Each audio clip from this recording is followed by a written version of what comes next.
Hello everyone, I am Shaista Ansari and this is question number 10 of exercise 2.5 and this is class 8th maths. So in this question we have to given an equation and we have to simplify first, then we have to solve it.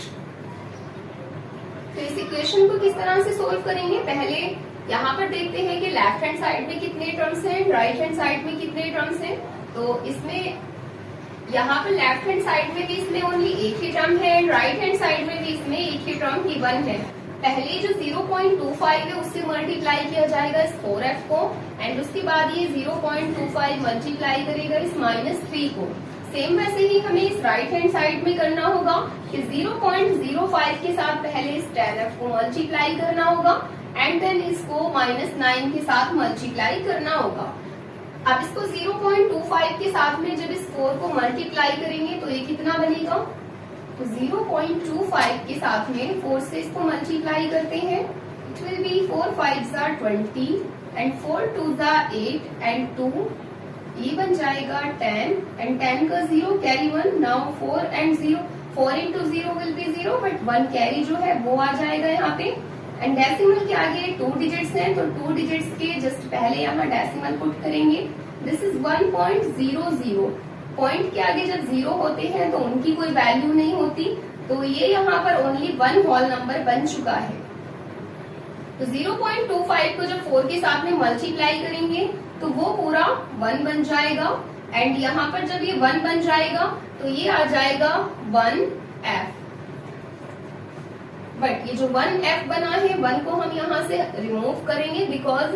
अभी भी अगर हम उस 1 को show off, because 1 को किसी भी variable के साथ में शो ऑफ नहीं किया जाता, अगर उसको शो ऑफ करें तो भी वो 1f होगा एंड उसको अगर हाइड करें तो भी वो 1 टाइम ही f है। अब इस 0.5 को मल्टीप्लाई करेंगे इस 3 के साथ में, तो यहाँ पर है ये साइन माइनस का साइन पुट करने के बाद जब 0.25 को 3 के साथ मल्टीप्लाई करेंगे तो ये बन जाएगा 0.75 बिकॉज 25 3 होता है 75 एंड यहाँ पर डेसिमल के आगे राइट हैंड साइड में 2 डिजिट्स हैं तो 75 में जब डेसिमल के आगे हम 2 डिजिट्स को लेंगे तो वो 7 एंड 5 डेसिमल के आगे चले जाएंगे। अब यहाँ से टर्म हमारी सोल्व हो चुकी है एंड अब आते हैं राइट हैंड साइड की टर्म की तरफ। तो राइट हैंड साइड में जो 0.05 है उसके साथ में मल्टीप्लाई होगा ये 10 एंड जब इसके साथ में हम इस 10 को मल्टीप्लाई करेंगे तो ये बन जाएगा 0.5। अब यहाँ पर वेरिएबल इसमें f है तो f को एज इट इज कॉपी करेंगे एंड उसके बाद इस 0.05 के साथ यहाँ पर 9 है मल्टीप्लाई में तो 9 से मल्टीप्लाई करेंगे इसको, 9 5s are 45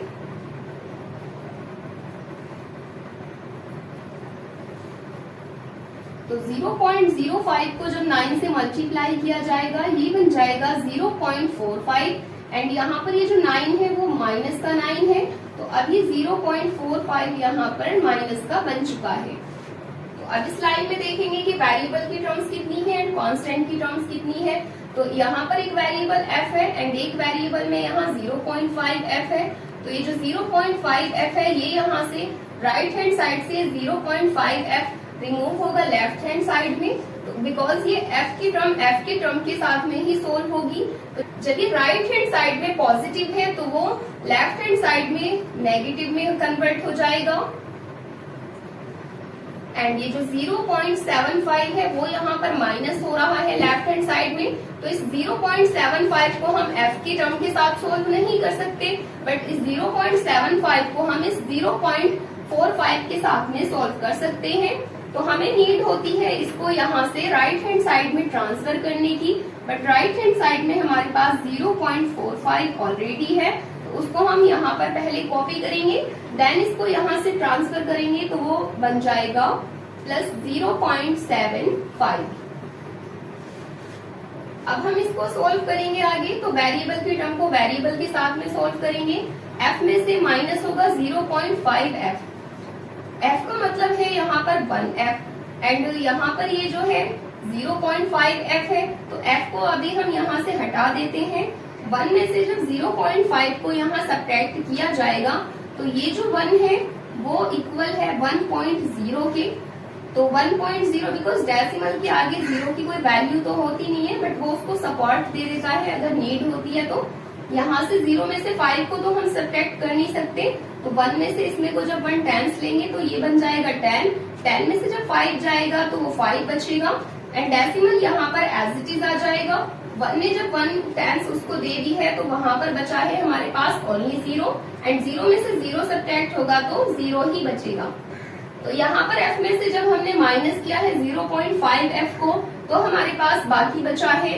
0.5 f एंड आगे राइट हैंड साइड में यहाँ पर 0.45 है माइनस का एंड प्लस का है 0.75। तो जो हमारे पास ग्रेटर नंबर है वो है 0.75। So we have to subtract this number from that number and इसको अब सब्ट्रैक्ट करेंगे इस पॉजिटिव के नंबर में से। तो 5 में से जब 5 सब्ट्रैक्ट होगा तो ये बचेगा 0 एंड 7 में से 4 सब्ट्रैक्ट होगा तो ये बचेगा 3 एंड 0 में से 0 जाएगा तो 0 ही बचेगा। डेसिमल का ले लेंगे डेसिमल, तो ये बन चुका है हमारे पास 0.30। डेसिमल के आगे जब लास्ट में कोई 0 होता है तो उसकी कोई वैल्यू नहीं होती, तो अभी ये आ चुका है 0.3 एंड आगे इसको सोल्व करेंगे तो ये जो 0.5 है वो इस f के साथ में मल्टीप्लाई हो रहा है एंड जब ये इधर मल्टीप्लाई हो रहा है तो इसको हम यहाँ से रिमूव करेंगे राइट हैंड साइड में, तो इधर हमारे पास ओनली f बाकी बचेगा एंड इज इक्वल्स टू में यहाँ 0.3 है, तो ये 0.5 यहाँ से रिमूव होकर के जाएगा राइट हैंड साइड में एंड इधर जाकर के ये डिवाइड हो जाएगा।